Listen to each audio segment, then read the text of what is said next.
Hey everybody, this is Mark with Mark's Home Hobbies. How's everybody doing today? I'm doing just fine. Beautiful Saturday morning.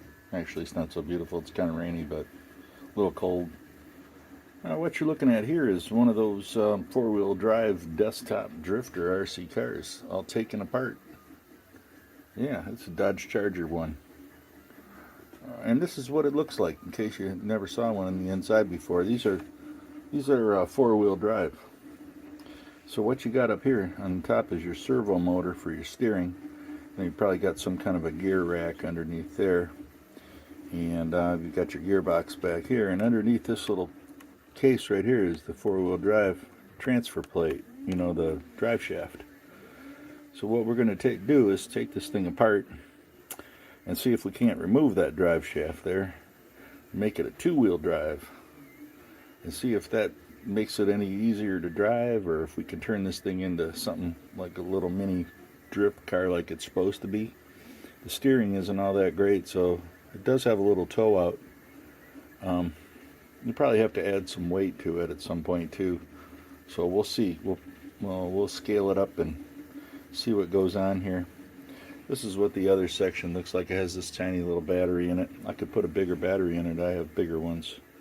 It has a couple of these little coreless motors here. You find those on the vibrators for telephones and stuff like that for your cell phone.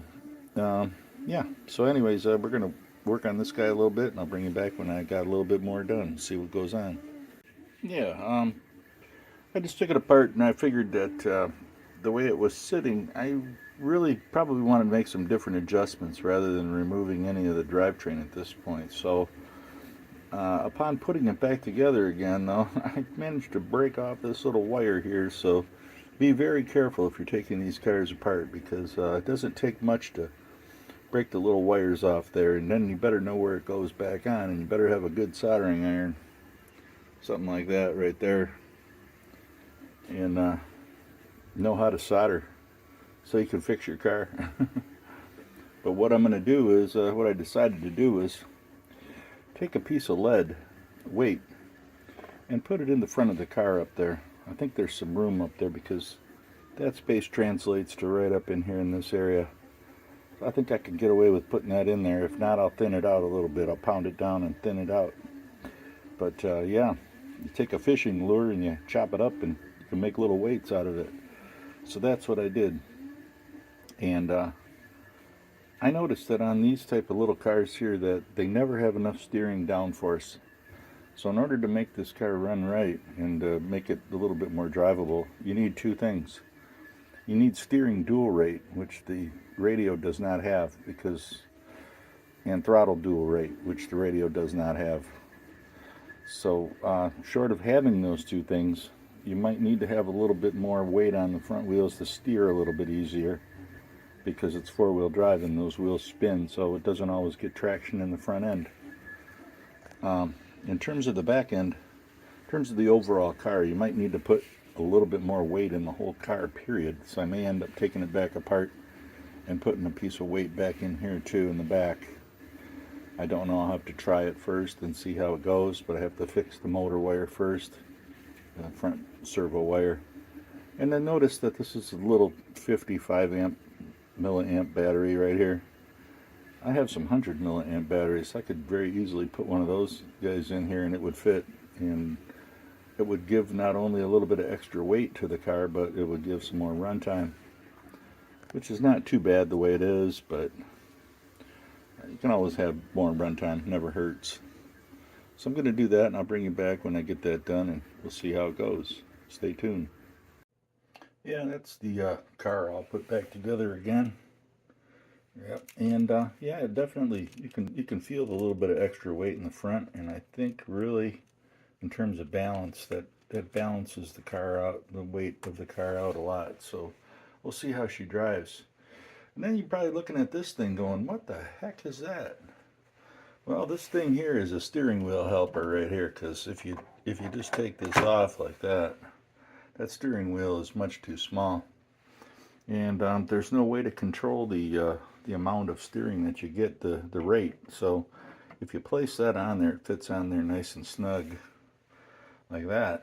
This gives you a bigger wheel, which allows you to get a little bit more precision than you can with the smaller wheel, because when your hand is open a little bit more, it has a little bit more precise control, in my opinion anyways. And then the ratio of the axle on the pot that it's connected to, the wheel, the steering wheel, the ratio will also be changed because of the diameter. The outside diameter is greater here.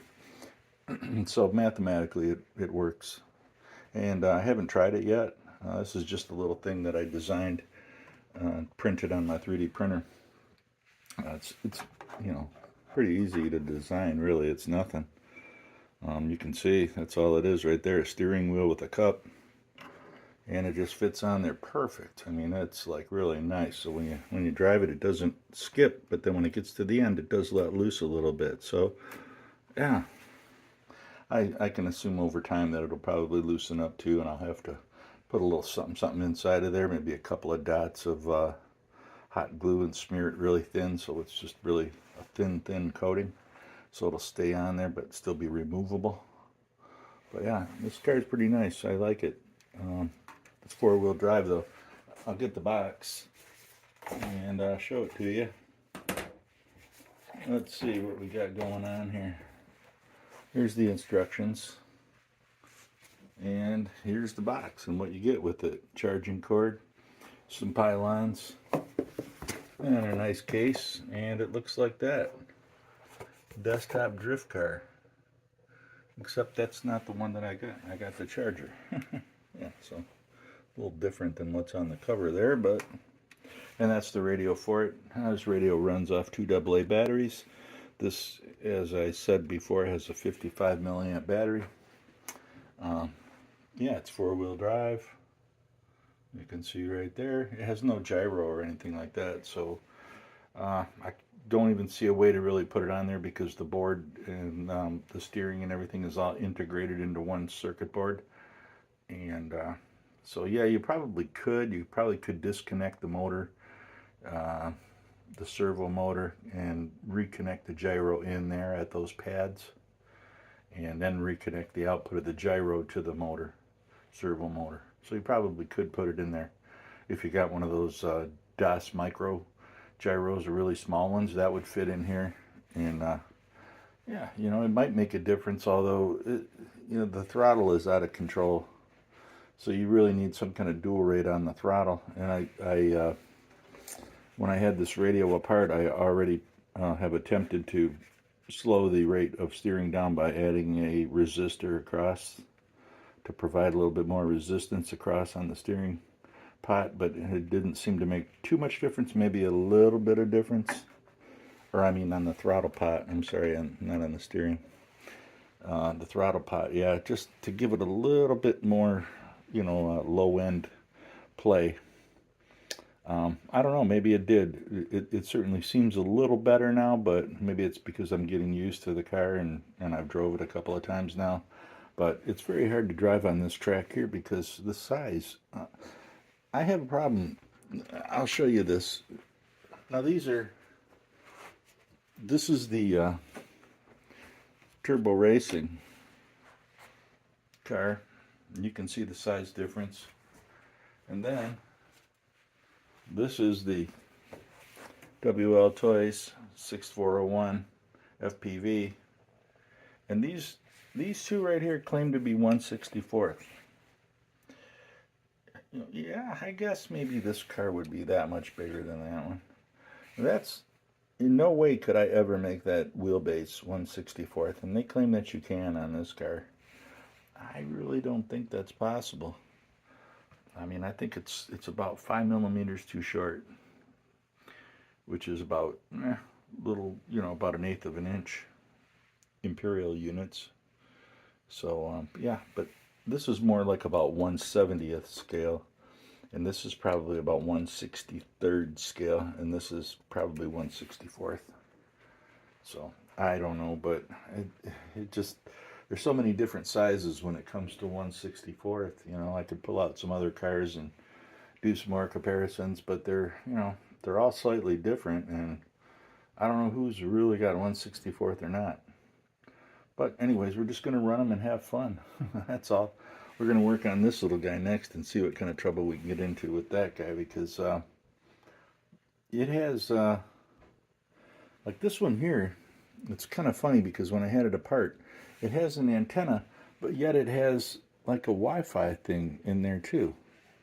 I don't understand that. It had a regular steel antenna, but yet it has like a Wi-Fi printed circuit board on the board itself.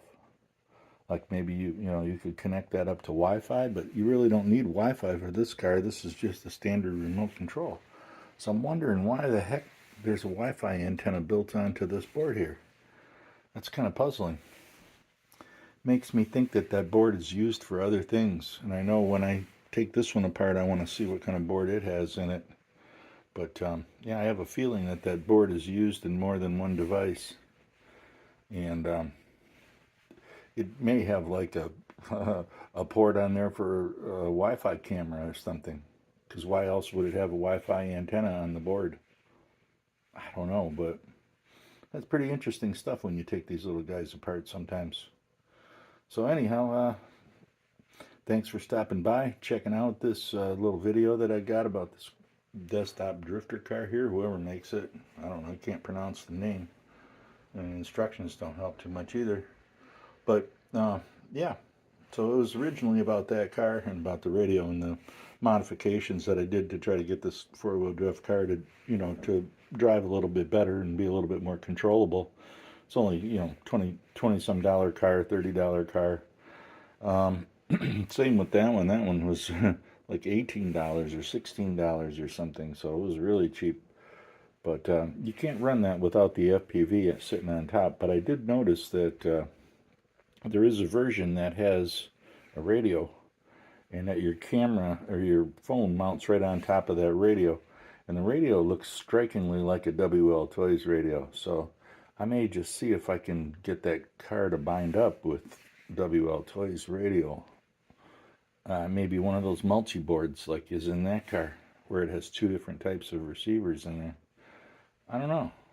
We'll find out.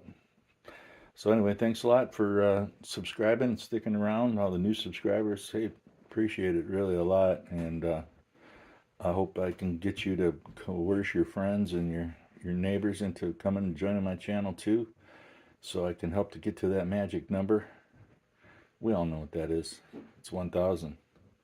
So anyhow, yeah, thanks for sticking around. Punch that subscribe button and hit the thumbs up, like it, and share it, subscribe, and we'll see you in the next one. This is Mark with Mark's Home Hobbies. Catch you later.